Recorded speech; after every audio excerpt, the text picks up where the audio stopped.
Hi all chess goodies and welcome to my video. Today I'm gonna teach you how to stop three of your opponent's connected passed pawns only using the king.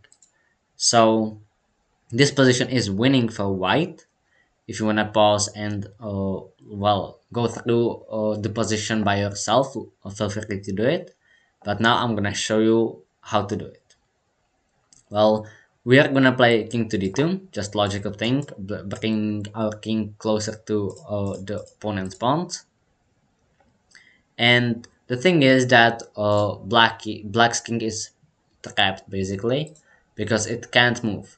It is doing nice job of preventing our pawns from being pushed forward, but it also has no squares to go. Because if black king would go to the fifth rank by taking the g5 pawn, for example, then we can just push f7 and bring the queen into the game and win it. Same thing happens if king to f5 or king to h5 happens. And if king to f7, then just h7, and notice that our pawns are doing nice job of cutting the king from coming closer and stop the h pawn because they are cutting the g7 and g8 square. So black king cannot move. And here black has three legal moves, which makes sense as I've already showed you that the king moves doesn't make a lot of sense. So what happens if black plays b5, for example? Then we are gonna go to c2,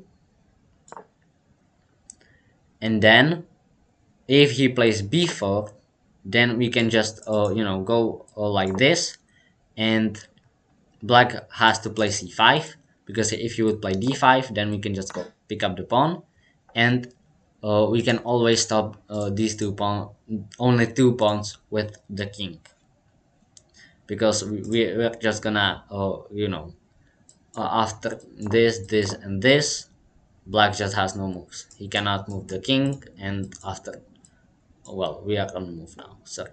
We are just gonna go here and shuffle back and forth if black would have other moves, but like this you would just have to give up the pawns and then go into a losing endgame.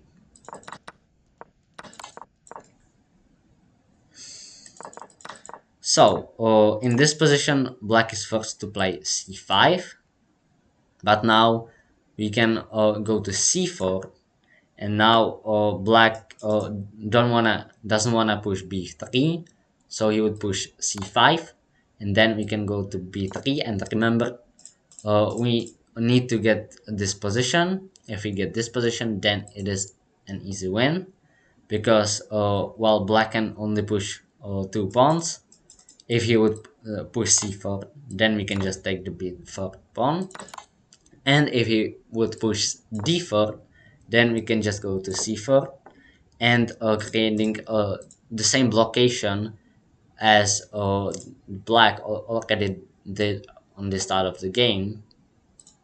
But black is on the move, and that's crucial. If we would be on the move, we would be losing. But like this, black cannot move the king, otherwise we are gonna get the queen, as I've already showed you. And well, black can only push the pawns, and we are just gonna collect them and uh, you know just win the game like this. So that's one of the lines. After king to c2, he can push b4, and he can also push c5 or d5. If he pushes d5, then we can go to c3, and now he cannot push b4 or d4, so he's forced to play c5. And now we're gonna go back to c2. It is important. If the pawns are next to each other like this, and we have the king two squares in between the pawns, in the middle of the pawns, like this, and the black is on the move, then it's just a win.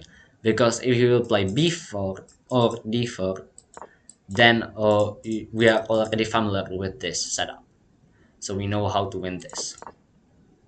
And if d4, then the same thing is just mirrorized.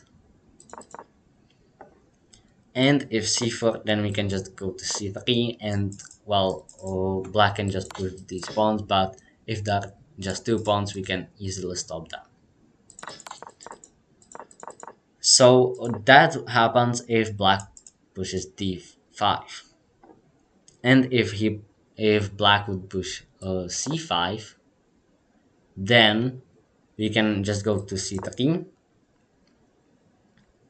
and if b4, then we can go to c4, and it is the same case as I've already showed you, like this. If d5, then it is once again the same case, and if c4, then we can go to b4 and get this case.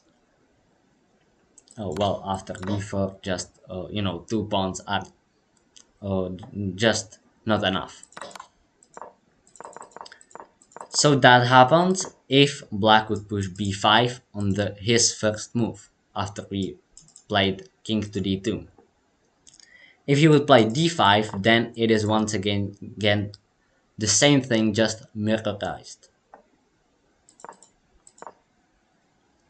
And if c5, then we can go to c3, and black can push c4. So after b5, then we can just go to b3, and now if d5, then king to c2, and we've got this position once again. If b4, then we've got this position once again, and if c4, then we've got this position once again. So yeah, that's how you stop the 3 pawns and win this endgame. Hopefully you learned something and enjoyed it. Please check out my other video, like and subscribe, and thanks for watching.